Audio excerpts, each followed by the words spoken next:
ಆಕಾಶವಾಣಿ ವಾರ್ತೆಗಳು. ಓದುತ್ತಿರುವವರು ಶಿಲ್ಪಾ ಹೆಚ್ಎಂ. ಮುಖ್ಯಾಂಶಗಳು: ಸಮಾಜದ ಪ್ರತಿಯೊಂದು ವರ್ಗದ ಅಭಿವೃದ್ಧಿಯಿಂದ ಮಾತ್ರ ರಾಷ್ಟ್ರದ ಪ್ರಗತಿ ಸಾಧ್ಯ. ರಾಷ್ಟ್ರಪತಿ ದ್ರೌಪದಿ ಮುರ್ಮು. ತಮಿಳುನಾಡು ವಿಧಾನಸಭೆ ಮತ್ತು ಪಶ್ಚಿಮ ಬಂಗಾಳದ ಮೊದಲ ಹಂತದ ವಿಧಾನಸಭಾ ಚುನಾವಣೆಯ ಬಹಿರಂಗ ಪ್ರಚಾರಕ್ಕೆ ತೆರೆ. ಟಿ-72 ಮತ್ತು ಟಿ-90 ಟ್ಯಾಂಕ್ಗಳಿಗೆ ಟ್ರಾಲ್ ಅಸೆಂಬ್ಲಿಗಾಗಿ ರಕ್ಷಣಾ ಸಚಿವಾಲಯದಿಂದ 975 ಕೋಟಿ ರೂಪಾಯಿ ಒಪ್ಪಂದ. ಕೇರಳದ ತ್ರಿಶೂರ್ನ ಪಟಾಕಿ ತಯಾರಿಕಾ ಘಟಕದಲ್ಲಿ ಸ್ಫೋಟ, ಕನಿಷ್ಠ 12 ಮಂದಿ ಸಾವು, ಪ್ರಧಾನಿ ಸಂತಾಪ. IPL T20 cricket, Sunrisers Hyderabad ವಿರುದ್ಧ ಟಾಸ್ ಗೆದ್ದ ಡೆಲ್ಲಿ ಕ್ಯಾಪಿಟಲ್ಸ್ ತಂಡ ಫೀಲ್ಡಿಂಗ್ ಆಯ್ಕೆ. ವಾರ್ತೆಗಳ ವಿವರ. ರಾಷ್ಟ್ರಪತಿ ದ್ರೌಪದಿ ಮುರ್ಮು ಅವರಿಂದು ಒಡಿಶಾದ ರೂರ್ಕೆಲಾದಲ್ಲಿಂದು ಬುಡಕಟ್ಟು ವಸ್ತು ಸಂಗ್ರಹಾಲಯ ಮತ್ತು ಸಮಗ್ರ ಕಮಾಂಡ್ ಮತ್ತು ನಿಯಂತ್ರಣ ಕೇಂದ್ರವನ್ನು ಉದ್ಘಾಟಿಸಿದರು. ಈ ಸಂದರ್ಭದಲ್ಲಿ ಮಾತನಾಡಿದ ಅವರು, ಬುಡಕಟ್ಟು ವಸ್ತು ಸಂಗ್ರಹಾಲಯ ಒಡಿಶಾದ ಬುಡಕಟ್ಟು ಜನರ ಆತ್ಮ, ಸಂಸ್ಕೃತಿ ಮತ್ತು ಹೆಮ್ಮೆಯ ಜೀವಂತ ಸಂಕೇತವಾಗಿದೆ. ಸಮಗ್ರ ಕಮಾಂಡ್ ಮತ್ತು ನಿಯಂತ್ರಣ ಕೇಂದ್ರ ನಗರದ ಸಂಚಾರ ವ್ಯವಸ್ಥೆಯನ್ನು ಸಮರ್ಥವಾಗಿ ನಿರ್ವಹಿಸಲು ಸಹಕಾರಿಯಾಗಲಿದೆ ಎಂದರು. ರೂರ್ಕೆಲಾದಲ್ಲಿ ನಡೆದ ಸಾರ್ವಜನಿಕ ಸಮಾರಂಭದಲ್ಲಿ ರಾಷ್ಟ್ರಪತಿ ಆಧುನಿಕ ತಾರಾಲಯ ಹಾಗೂ ವಿಜ್ಞಾನ ಕೇಂದ್ರಾಲಯ ಮತ್ತು ನಿರ್ಮಲ್ ಮುಂಡಾ ಪರಿವೇಶ್ ಪಥವನ್ನು ಉದ್ಘಾಟಿಸಿದರು. ಸಮಾಜದ ಪ್ರತಿಯೊಂದು ವರ್ಗದ ಅಭಿವೃದ್ಧಿಯಿಂದ ಮಾತ್ರ ರಾಷ್ಟ್ರದ ಪ್ರಗತಿ ಸಾಧ್ಯ ಎಂದು ಪ್ರತಿಪಾದಿಸಿದ ರಾಷ್ಟ್ರಪತಿ, ದೇಶದ ಅಭಿವೃದ್ಧಿಯಲ್ಲಿ ಪ್ರತಿಯೊಬ್ಬರೂ ಸಕ್ರಿಯವಾಗಿ ಪಾಲ್ಗೊಳ್ಳುವಂತೆ ಕರೆ ನೀಡಿದರು. ತಮಿಳುನಾಡು ವಿಧಾನಸಭೆ ಚುನಾವಣೆ ಮತ್ತು ಪಶ್ಚಿಮ ಬಂಗಾಳದ ಮೊದಲ ಹಂತದ ಮತದಾನಕ್ಕೆ ನಡೆಯುತ್ತಿದ್ದ ಬಹಿರಂಗ ಪ್ರಚಾರಕ್ಕೆ ಇಂದು ಸಂಜೆ ಅಧಿಕೃತವಾಗಿ ತೆರೆ ಬಿದ್ದಿದೆ. ತಮಿಳುನಾಡಿನ ಎಲ್ಲಾ ಕ್ಷೇತ್ರಗಳಿಗೆ ಏಕ ಹಂತದಲ್ಲಿ ಹಾಗೂ ಪಶ್ಚಿಮ ಬಂಗಾಳದ ಮೊದಲ ಹಂತದ ಕ್ಷೇತ್ರಗಳಿಗೆ ಗುರುವಾರ ಮತದಾನ ನಡೆಯಲಿದ್ದು, ಪ್ರಚಾರದ ಅಂತಿಮ ದಿನವಾದ ಇಂದು ವಿವಿಧ ರಾಜಕೀಯ ಪಕ್ಷಗಳ ಪ್ರಮುಖ ನಾಯಕರು ಮತದಾರರನ್ನು ಸೆಳೆಯಲು ಅಂತಿಮ ಹಂತದ ಕಸರತ್ತು ನಡೆಸಿದರು. ಪಶ್ಚಿಮ ಬಂಗಾಳದಲ್ಲಿ ಕೇಂದ್ರ ಗೃಹ ಸಚಿವ ಮತ್ತು ಬಿಜೆಪಿ ಹಿರಿಯ ನಾಯಕ ಅಮಿತ್ ಶಾ ಪಶ್ಚಿಮ ಬರ್ಧಮಾನ್ ಜಿಲ್ಲೆಯ ಕುಲ್ಟಿ ಮತ್ತು ಸಿಲಿಗುರಿಯಲ್ಲಿ ಬೃಹತ್ ರ್ಯಾಲಿಗಳನ್ನು ಉದ್ದೇಶಿಸಿ ಮಾತನಾಡಿದರೆ, ಬಿಜೆಪಿ ನಾಯಕಿ ರೇಖಾ ಗುಪ್ತಾ ಅವರು ಅಸನ್ಸೋಲ್ನಲ್ಲಿ ನಡೆದ ರೋಡ್ ಶೋನಲ್ಲಿ ಪಾಲ್ಗೊಂಡಿದ್ದರು. ಮತ್ತೊಂದೆಡೆ ತೃಣಮೂಲ ಕಾಂಗ್ರೆಸ್ ಅಧ್ಯಕ್ಷೆ ಹಾಗೂ ಮುಖ್ಯಮಂತ್ರಿ ಮಮತಾ ಬ್ಯಾನರ್ಜಿ ಹಲ್ದಿಯಾದಲ್ಲಿ ಸಾರ್ವಜನಿಕ ಸಭೆ ನಡೆಸಿ ಮತಯಾಚಿಸಿದರು. ಕಾಂಗ್ರೆಸ್ ಮತ್ತು ಎಡಪಕ್ಷಗಳೂ ಸೇರಿದಂತೆ ಇತರ ಪಕ್ಷಗಳ ಅಭ್ಯರ್ಥಿಗಳ ಪರವಾಗಿಯೂ ರಾಜ್ಯಾದ್ಯಂತ ಪ್ರಚಾರ ಕಾರ್ಯಗಳು ನಡೆದವು. ತಮಿಳುನಾಡಿನಲ್ಲಿ ಕೇಂದ್ರ ಸಚಿವ ಪಿಯೂಷ್ ಗೋಯಲ್ ಪ್ರಚಾರದಲ್ಲಿ ತೊಡಗಿಸಿಕೊಂಡಿದ್ದರೆ, ಎಐಎಡಿಎಂಕೆ ಪ್ರಧಾನ ಕಾರ್ಯದರ್ಶಿ ಎಡಪ್ಪಾಡಿ ಪಳನಿಸ್ವಾಮಿ ಸೇಲಂನಲ್ಲಿ ಸಾರ್ವಜನಿಕ ಸಭೆಯನ್ನು ಉದ್ದೇಶಿಸಿ ಮಾತನಾಡಿದರು. ಇದೇ ವೇಳೆ ಟಿವಿಕೆ ಸಂಸ್ಥಾಪಕ ಹಾಗೂ ನಟ ವಿಜಯ್ ಚೆನ್ನೈನಲ್ಲಿ ತಮ್ಮ ಪಕ್ಷದ ಪರವಾಗಿ ಬಿರುಸಿನ ಮತಯಾಚನೆ ನಡೆಸಿದರು. ಬಹಿರಂಗ ಪ್ರಚಾರ ಅಂತ್ಯಗೊಂಡಿರುವ ಹಿನ್ನೆಲೆಯಲ್ಲಿ ಎರಡೂ ರಾಜ್ಯಗಳಲ್ಲಿ ಇದೀಗ ಮನೆ ಮನೆ ಪ್ರಚಾರದ ಹಂತ ಆರಂಭವಾಗಿದ್ದು, ಗುರುವಾರದ ಮತದಾನಕ್ಕೆ ಚುನಾವಣಾ ಆಯೋಗವು ಸಕಲ ಸಿದ್ಧತೆಗಳನ್ನು ಕೈಗೊಂಡಿದೆ. ತಮಿಳುನಾಡು ಮತ್ತು ಪಶ್ಚಿಮ ಬಂಗಾಳದ ವಿಧಾನಸಭಾ ಚುನಾವಣೆಗಳ ಹಿನ್ನೆಲೆಯಲ್ಲಿ ಭಾರತೀಯ ಚುನಾವಣಾ ಆಯೋಗ ಇಂದು ಅಂತಾರಾಷ್ಟ್ರೀಯ ಚುನಾವಣಾ ಸಂದರ್ಶಕರ ಕಾರ್ಯಕ್ರಮ 2ನೇ ಹಂತಕ್ಕೆ ಚಾಲನೆ ನೀಡಿದೆ. ನವದೆಹಲಿಯ ಭಾರತ ಅಂತಾರಾಷ್ಟ್ರೀಯ ಪ್ರಜಾಪ್ರಭುತ್ವ ಮತ್ತು ಚುನಾವಣಾ ನಿರ್ವಹಣಾ ಸಂಸ್ಥೆಯಲ್ಲಿ ಮುಖ್ಯ ಚುನಾವಣಾ ಆಯುಕ್ತ ಜ್ಞಾನೇಶ್ ಕುಮಾರ್ ಈ ಕಾರ್ಯಕ್ರಮವನ್ನು ಉದ್ಘಾಟಿಸಿದರು.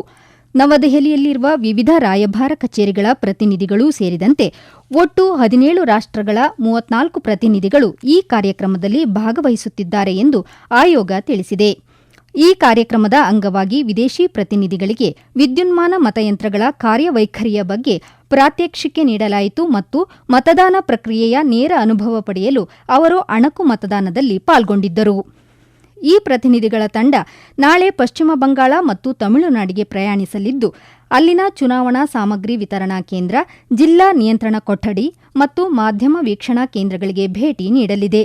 ಇದೇ 23ರಂದು ನಡೆಯಲಿರುವ ನೇರ ಮತದಾನ ಪ್ರಕ್ರಿಯೆಯನ್ನು ಈ ತಂಡ ವೀಕ್ಷಿಸಲಿದೆ. ಭಾರತೀಯ ಸೇನೆಯ ಸಾಮರ್ಥ್ಯ ಹೆಚ್ಚಿಸಲು ರಕ್ಷಣಾ ಸಚಿವಾಲಯ ಟಿ-72 ಮತ್ತು ಟಿ-90 ಯುದ್ಧ ಟ್ಯಾಂಕರ್ಗಳಿಗಾಗಿ ಟ್ರಾಲ್ ಅಸೆಂಬ್ಲಿಗಳನ್ನು ಖರೀದಿಸಲು ಬಿಇಎಂಎಲ್ ಮತ್ತು ಎಲೆಕ್ಟ್ರೋ ನ್ಯೂಮ್ಯಾಟಿಕ್ಸ್ ಸಂಸ್ಥೆಗಳೊಂದಿಗೆ 975 ಕೋಟಿ ರೂಪಾಯಿಗಳ ಒಪ್ಪಂದ ಮಾಡಿಕೊಂಡಿದೆ. ಡಿಆರ್ಡಿಒ ಅಭಿವೃದ್ಧಿಪಡಿಸಿರುವ ಈ ತಂತ್ರಜ್ಞಾನ ಯುದ್ಧ ಭೂಮಿಯಲ್ಲಿನ ಸಿಡಿಗುಂಡುಗಳನ್ನು ನಿಷ್ಕ್ರಿಯಗೊಳಿಸಿ ಸೇನಾ ವಾಹನಗಳಿಗೆ ಸುರಕ್ಷಿತ ಹಾದಿ ನಿರ್ಮಿಸಲು ನೆರವಾಗಲಿದೆ ಎಂದು ರಕ್ಷಣಾ ಸಚಿವಾಲಯ ಮಾಹಿತಿ ನೀಡಿದೆ. ರಕ್ಷಣಾ ಕಾರ್ಯದರ್ಶಿ ರಾಜೇಶ್ ಕುಮಾರ್ ಸಿಂಗ್ ಅವರ ಸಮ್ಮುಖದಲ್ಲಿ ಈ ಒಪ್ಪಂದಗಳಿಗೆ ಸಹಿ ಹಾಕಲಾಯಿತು. ಈ ಯೋಜನೆ ಆತ್ಮನಿರ್ಭರ ಭಾರತ ಅಭಿಯಾನಕ್ಕೆ ಮತ್ತಷ್ಟು ಪುಷ್ಟಿ ನೀಡಲಿದ್ದು ಬಿಡಿಭಾಗಗಳ ತಯಾರಿಕೆಗಳಲ್ಲಿ ತೊಡಗಿರುವ ಸಣ್ಣ ಅತಿಸಣ್ಣ ಮತ್ತು ಮಧ್ಯಮ ಕೈಗಾರಿಕೆಗಳಿಗೆ ಉತ್ತೇಜನ ನೀಡುವ ಮೂಲಕ ನೇರ ಮತ್ತು ಪರೋಕ್ಷ ಉದ್ಯೋಗ ಸೃಷ್ಟಿಗೆ ಸಹಕಾರಿಯಾಗಲಿದೆ. ಈ ವಾರ್ತೆಗಳನ್ನು ಆಕಾಶವಾಣಿಯಿಂದ ಕೇಳುತ್ತಿದ್ದೀರಿ. ನಮ್ಮ ಎಲ್ಲಾ ರಾಷ್ಟ್ರೀಯ ವಾರ್ತೆಗಳು ಹಾಗೂ ಪ್ರದೇಶ ಸಮಾಚಾರ ಈಗ ಆಕಾಶವಾಣಿ ನ್ಯೂಸ್ ಕನ್ನಡ ಯೂಟ್ಯೂಬ್ ಚಾನೆಲ್ನಲ್ಲಿ ಲಭ್ಯ. ನಮ್ಮ ಎಕ್ಸ್ ಖಾತೆ ಮತ್ತು ಇನ್ಸ್ಟಾಗ್ರಾಂ ಖಾತೆ ಆಕಾಶವಾಣಿ ನ್ಯೂಸ್ ಕನ್ನಡ. ಹೆಚ್ಚಿನ ಮಾಹಿತಿಗಾಗಿ ನಮ್ಮ ಫೇಸ್ಬುಕ್ ಖಾತೆ AIR ಕನ್ನಡ ನ್ಯೂಸ್ ಅನುಸರಿಸಿ.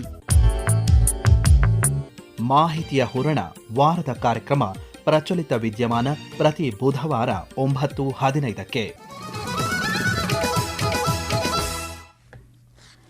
ಜರ್ಮನಿಯ 3 ದಿನಗಳ ಅಧಿಕೃತ ಪ್ರವಾಸದಲ್ಲಿರುವ ಕೇಂದ್ರ ರಕ್ಷಣಾ ಸಚಿವ ರಾಜನಾಥ್ ಸಿಂಗ್ ಇಂದು ಬರ್ಲಿನ್ ತಲುಪಿದ್ದಾರೆ. ಮ್ಯೂನಿಚ್ನಿಂದ ಬರ್ಲಿನ್ಗೆ ಪ್ರಯಾಣಿಸುವ ವೇಳೆ ಜರ್ಮನ್ ವಾಯುಪಡೆಯ ವಿಶೇಷ ವಿಮಾನದಲ್ಲಿ ಅವರನ್ನು ಕರೆದೊಯ್ಯಲಾಯಿತು. ಯುದ್ಧ ವಿಮಾನಗಳ ಬೆಂಗಾವಲಿನೊಂದಿಗೆ ಮಿಲಿಟರಿ ಗೌರವ ವಂದನೆ ಸ್ವೀಕರಿಸಿರುವುದಾಗಿ ಸಚಿವರು ಸಾಮಾಜಿಕ ಮಾಧ್ಯಮದಲ್ಲಿ ತಿಳಿಸಿದ್ದಾರೆ. ತಮ್ಮ ಭೇಟಿಯ ವೇಳೆ ಸಚಿವ ರಾಜನಾಥ್ ಸಿಂಗ್ ಜರ್ಮನಿಯ ರಕ್ಷಣಾ ಸಚಿವ ಬೋರಿಸ್ ಪಿಸ್ಟೋರಿಯಸ್ ಮತ್ತು ಇತರ ಹಿರಿಯ ನಾಯಕರೊಂದಿಗೆ ದ್ವಿಪಕ್ಷೀಯ ಮಾತುಕತೆ ನಡೆಸಲಿದ್ದಾರೆ.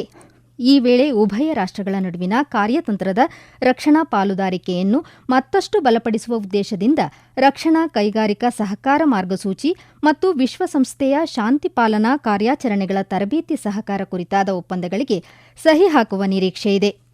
ಇದರ ಜೊತೆಗೆ ಮೇಕ್ ಇನ್ ಇಂಡಿಯಾ ಉಪಕ್ರಮದಡಿ ಜಂಟಿ ಅಭಿವೃದ್ಧಿ ಮತ್ತು ಸಹ ಉತ್ಪಾದನೆಯನ್ನು ಉತ್ತೇಜಿಸಲು ಜರ್ಮನಿಯ ರಕ್ಷಣಾ ಉದ್ಯಮದ ಪ್ರಮುಖ ಪ್ರತಿನಿಧಿಗಳೊಂದಿಗೆ ಸಚಿವರು ಸಂವಾದ ನಡೆಸಲಿದ್ದಾರೆ. ದೇಶಾದ್ಯಂತ ಗೃಹ ಬಳಕೆಯ ಎಲ್ಪಿಜಿ ಪೂರೈಕೆಯು ಸಹಜವಾಗಿದ್ದು, ದೇಶದ ಯಾವುದೇ ಎಲ್ಪಿಜಿ ಪೂರೈಕೆ ವಿತರಕರಲ್ಲಿ ಅನಿಲದ ಕೊರತೆ ವರದಿಯಾಗಿಲ್ಲ ಎಂದು ಕೇಂದ್ರ ಸರ್ಕಾರ ಮಾಹಿತಿ ನೀಡಿದೆ.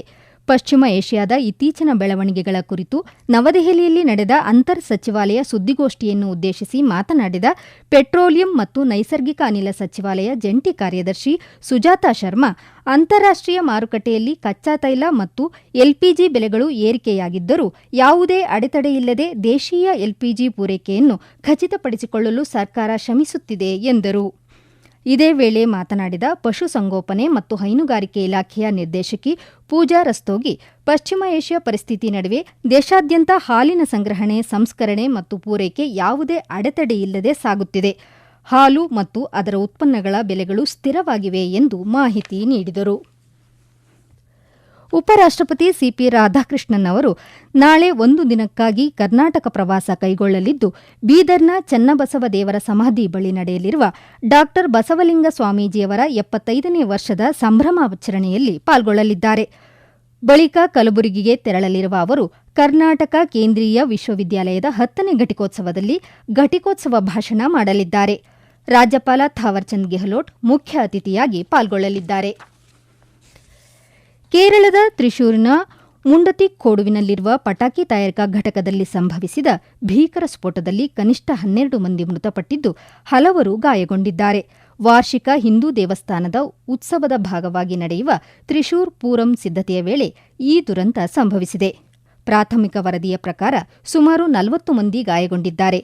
ಘಟನೆ ಹಾಗೂ ಮೃತಪಟ್ಟವರ ಕುರಿತು ಪ್ರಧಾನಿ ನರೇಂದ್ರ ಮೋದಿ ಸಂತಾಪ ಸೂಚಿಸಿದ್ದು, ಗಾಯಗೊಂಡವರ ಶೀಘ್ರ ಚೇತರಿಕೆಗೆ ಆಗ್ರಹಿಸಿದ್ದಾರೆ. ಹೈದರಾಬಾದ್ನ ರಾಜೀವ್ ಗಾಂಧಿ ಅಂತಾರಾಷ್ಟ್ರೀಯ ಕ್ರೀಡಾಂಗಣದಲ್ಲಿ ಇಂದು ನಡೆಯುತ್ತಿರುವ ಐಪಿಎಲ್ ಟಿ20 ಪಂದ್ಯದಲ್ಲಿ ಸನ್ರೈಸರ್ಸ್ ಹೈದರಾಬಾದ್ ಮತ್ತು ಡೆಲ್ಲಿ ಕ್ಯಾಪಿಟಲ್ಸ್ ತಂಡಗಳು ಮುಖಾಮುಖಿಯಾಗಿವೆ. ಟಾಸ್ ಗೆದ್ದ ಡೆಲ್ಲಿ ಕ್ಯಾಪಿಟಲ್ಸ್ ತಂಡ ಫೀಲ್ಡಿಂಗ್ ಆಯ್ಕೆ ಮಾಡಿಕೊಂಡಿದೆ. ಈಗ ಕೊನೆಯಲ್ಲಿ ಮತ್ತೊಮ್ಮೆ ಮುಖ್ಯಾಂಶಗಳು. ಸಮಾಜದ ಪ್ರತಿಯೊಂದು ವರ್ಗದ ಅಭಿವೃದ್ಧಿಯಿಂದ ಮಾತ್ರ ರಾಷ್ಟ್ರದ ಪ್ರಗತಿ ಸಾಧ್ಯ, ರಾಷ್ಟ್ರಪತಿ ದ್ರೌಪದಿ ಮುರ್ಮು. ತಮಿಳುನಾಡು ವಿಧಾನಸಭೆ ಮತ್ತು ಪಶ್ಚಿಮ ಬಂಗಾಳದ ಮೊದಲ ಹಂತದ ವಿಧಾನಸಭಾ ಚುನಾವಣೆಯ ಬಹಿರಂಗ ಪ್ರಚಾರಕ್ಕೆ ತೆರೆ.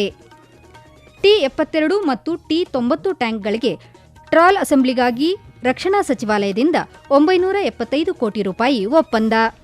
ಕೇರಳದ ತ್ರಿಶೂರ್ನ ಪಟಾಕಿ ತಯಾರಿಕಾ ಘಟಕದಲ್ಲಿ ಸ್ಫೋಟ, ಕನಿಷ್ಠ 12 ಮಂದಿ ಸಾವು, ಪ್ರಧಾನಿ ಸಂತಾಪ.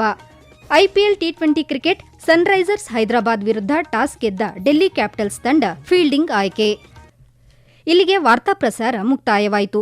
ನಮ್ಮ ಮುಂದಿನ ವಾರ್ತಾ ಪ್ರಸಾರ ನಾಳೆ ಬೆಳಗ್ಗೆ 7:05 ನಿಮಿಷಕ್ಕೆ.